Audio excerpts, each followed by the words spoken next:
আসসালামু আলাইকুম এভরিওয়ান। মায়ের বাদন গল্পের পঞ্চম পার্ট। তো চলো বেশি কথা না কইয়া গল্প শুরু করা যাক। রাশেদের কথাগুলো কেন জানি বিশ্বাস করতে পারলাম না আমি। মিলি কি সত্যি এমনটা করতে পারে? আমি তো ওর সাথে অনেক দিন রিলেশনে ছিলাম, একটা চুমু পর্যন্ত খাইনি ওকে, কিন্তু বিশ্বাস না করেও কোনো উপায় নেই। রাশেদ তো আর আমাকে মিথ্যা বলবে না, আমাকে মিথ্যা বলে ওর কি লাভ? তাছাড়া ছবিগুলো তো মিথ্যা হতে পারে না। আর সে কি করে হাসানের সাথে এমন কাজ করলো? মিলি কি নিজ থেকেই এমন কাজ করেছে নাকি হাসান তাকে বাধ্য করেছে? সবশেষে তো কাজটা সে করেছে, এটাই সত্য। মেয়েরা কি তাহলে সহজ সরল ছেলেদের চেয়ে প্লেবয় টাইপ ছেলেদেরকেই বেশি পছন্দ করে? চিন্তার সাথেও কি আজ এমন কিছু হবে? না, এটা আমি ভাবতে পারছি না। চিন্তার সাথে এমন কিছু হলে হয়তো মানুষের উপর থেকে আমার বিশ্বাসটাই চিরতরে উঠে যাবে। সিনথিয়াকে নিয়ে কেন জানি চিন্তা হতে লাগলো। একবার ফোন করে সব বলবো ওকে, যাতে করে ও হাসানের কাছ থেকে নিজেকে সেফ রাখতে পারে। চিন্তার নাম্বারটা বের করে কয়েকবার ফোন দিলাম, কিন্তু সে ফোন ধরলো না।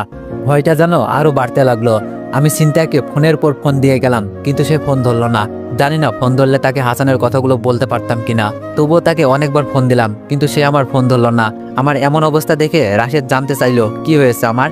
আমি তাকে কিছুই বললাম না, কারণ এই মুহূর্তে চিন্তা আর হাসানের ব্যাপারটা তাকে জানাতে ইচ্ছা করছিল না। আমি রাশেদকে বললাম, তোর কাছে তো হাসানের নাম্বার আছে, একটু ফোন দিয়ে দেখতো ও এখন কোথায় কি করছে। রাশেদ হাসানকে ফোন দিল, কিন্তু হাসানের ফোনও বন্ধ দেখলাম। কি হতে পারে চিন্তার সাথে কিছুই বুঝতে পারছিলাম না। তবে মনে প্রাণে চাচ্ছিলাম আর যাই হোক না কেন চিন্তার সাথে যেন খারাপ কিছু না হয়, তাহলে হয়তো অনেক বেশি কষ্ট পাবো।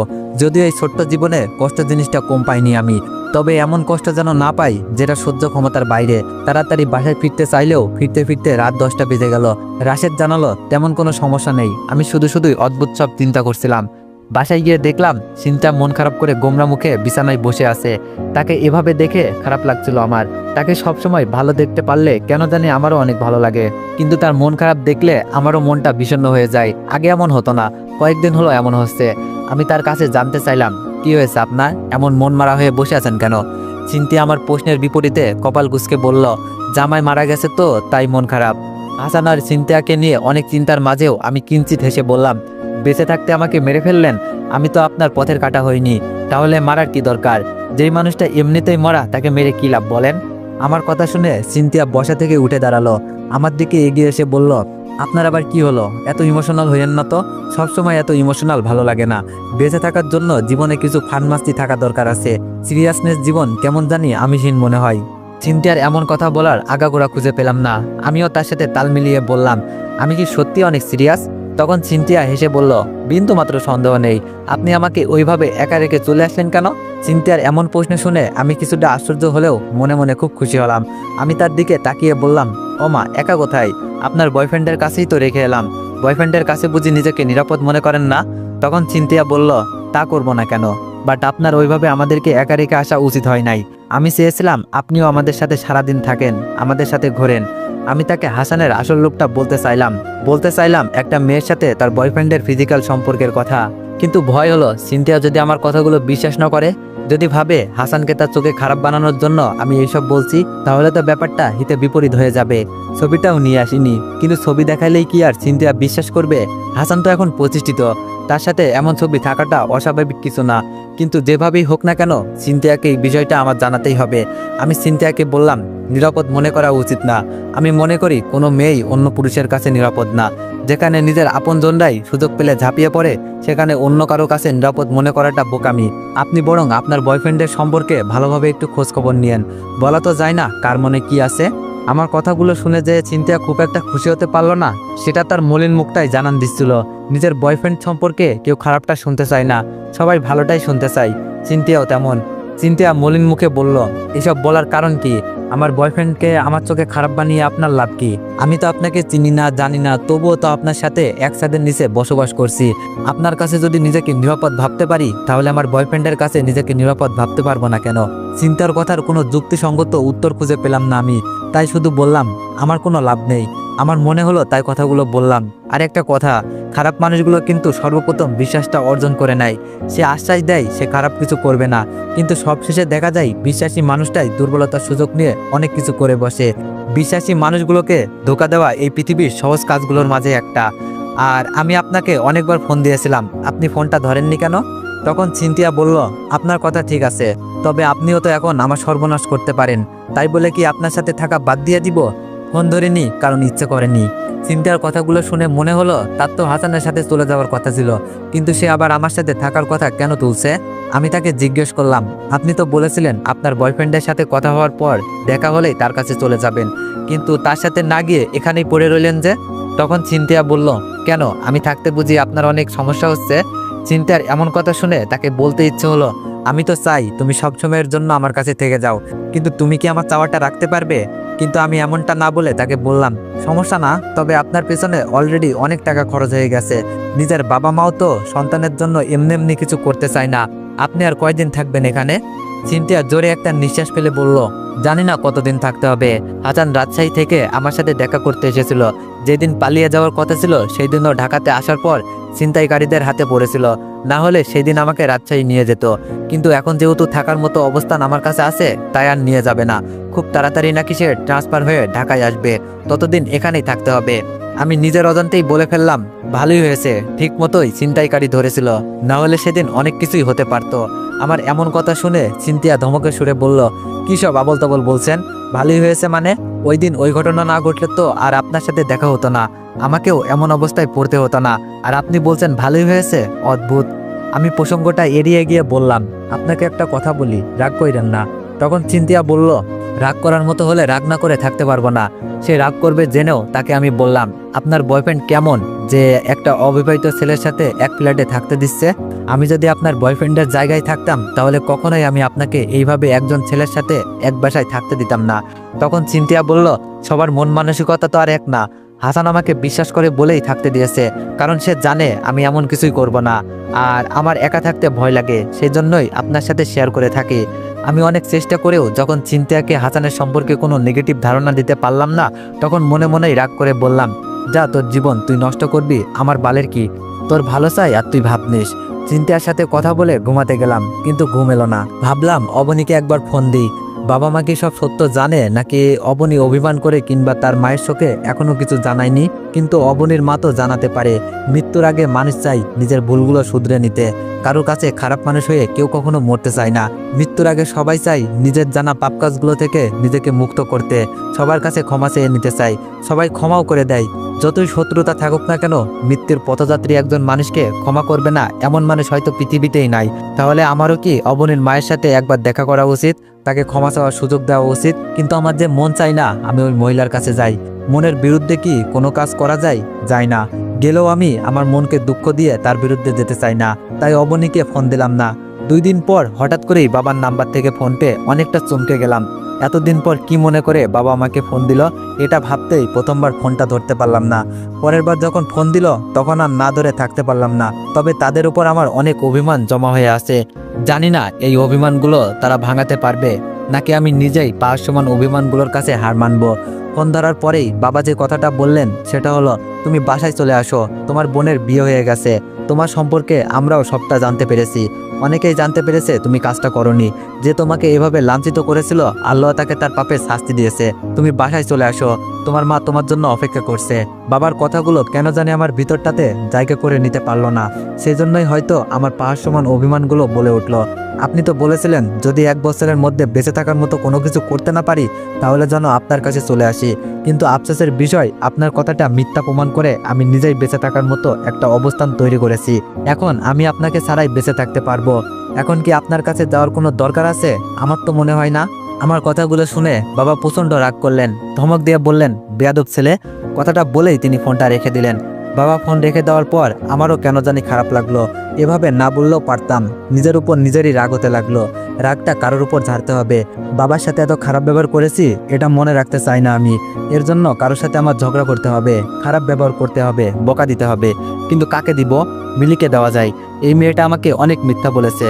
আজকে সবকিছু শোধ তুলবো আমি মিলিকে ফোন দিব বলে বিছানা থেকে উঠে বারান্দায় গেলাম। ঠিক তখনই অবনীর ফোন পেলাম। বাট এই মুহূর্তে আমার অবনীর সাথে কথা বলার ইচ্ছা করছে না। অবনীর ফোন কেটে দিয়ে যে আমি মিলিকে ফোন দিব সেই সুযোগটাও অবনী আমাকে দিচ্ছে না। ফোন কেটে দেওয়ার পরেও সে বারবার ফোন দিচ্ছে। আমি একরাশ বিরক্ত নিয়েই অবনীর ফোনটা ধরলাম আর রাগান্বিত কণ্ঠে ধমক দিয়ে বললাম, তোমার সমস্যা কোথায়? বারবার কেটে দেওয়ার পরেও কেন এত ফোন দিচ্ছ? মানুষের সমস্যা থাকতে পারে না? আর আমি তো তোমাকে বলেছি আমি তোমার বাসায় যেতে পারবো না।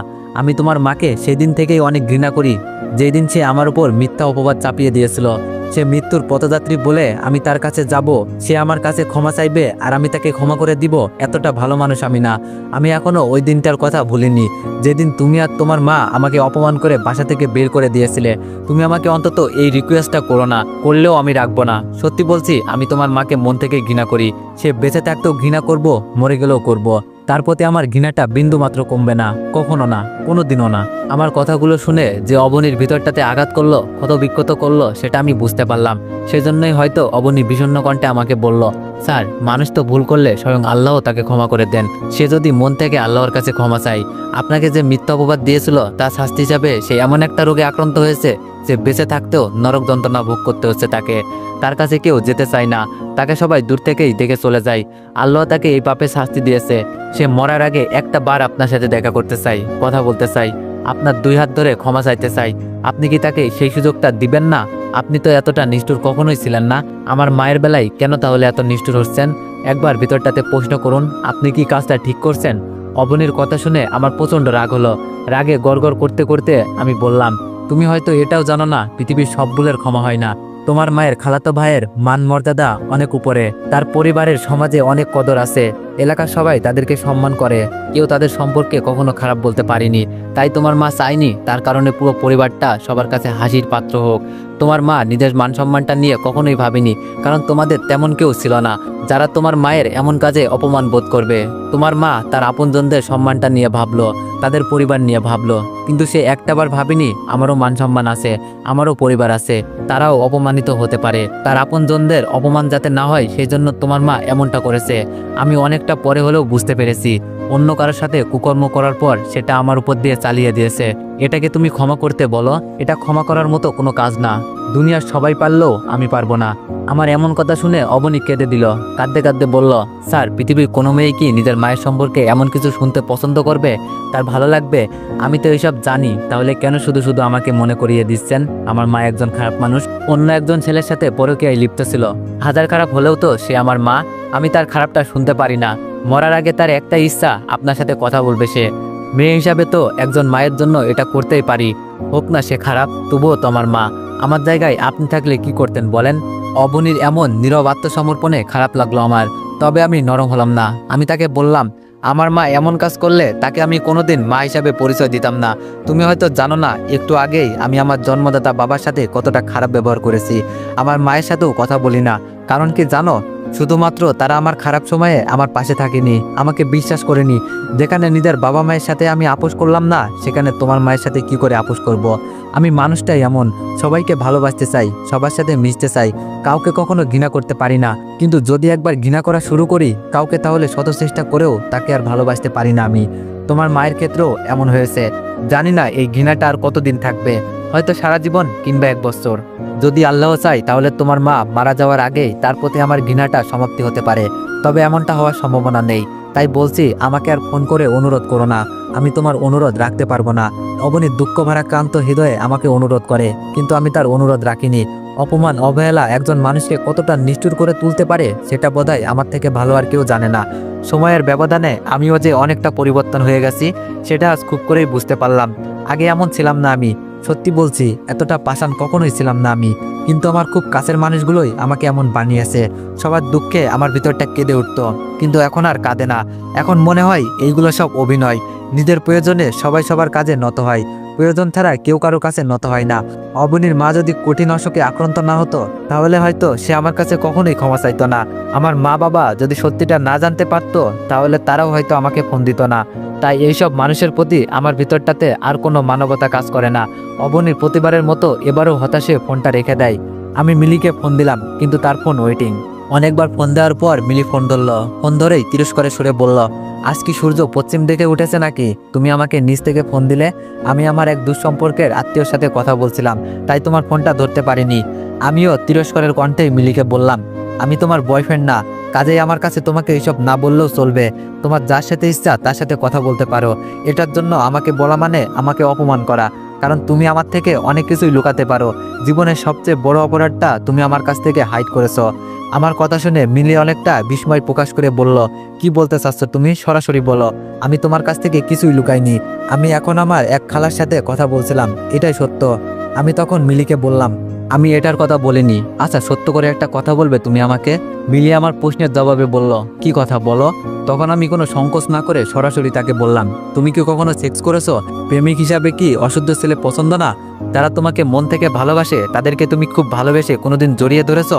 ধরো নাই। অথচ যারা তোমাকে মন থেকে ভালোবাসেনি, ভালোবেসেছে শুধু তোমার দেহকে, তাদেরকে তুমি নিজের সমস্ত কিছু সঁপে দিয়েছো, তাদের সাথে বিছানায় রাত কাটিয়েছো। অথচ যেই মানুষটা তোমাকে মন থেকে ভালোবাসলো, তার ঠোঁটে কোনোদিন ভালোবেসে একটিবারের জন্য অমৃতে স্বাদ দিতে দাওনি, অথচ অন্য কাউকে ঠিকই অমৃতের সাগরে নামিয়ে দিয়েছো। এগুলো কি সত্যি না? এগুলো কি তুমি করো নাই? হাসান নামের কোনো ছেলের সাথে কি তুমি বিছানা শেয়ার করো নাই? একসময় তোমার গর্ভে হাসানের অবৈধ সন্তানও বেড়ে উঠেছিল, তখন তুমি কি করলে? সেই নিষ্পাপ বাচ্চাটাকে মেরে ফেললে। এইসব কি তুমি করো নাই? আমার কথা শুনে মিলি একবারে নীরব হয়ে গেল। কোনো কথাই সে বলছে না। সে হয়তো কখনো ভাবেনি তার এই গোপনীয় জঘন্য কাজগুলো আমি একদিন জেনে যাব। প্রায় 2 মিনিট হয়ে যাওয়ার পরেও যখন সে কোনো কথা বলে না, তখন আমি বললাম, কি হলো, খুব অবাক হলে তাই না? আমিও অবাক হয়েছিলাম যখন তোমার সম্পর্কে এইসব কিছু শুনেছিলাম। আমি বিশ্বাস করছিলাম না, কিন্তু যখন তোমার খুব কাছে অন্য একজন ছেলেকে দেখলাম, তখন আর বিশ্বাস না করে থাকতে পারিনি।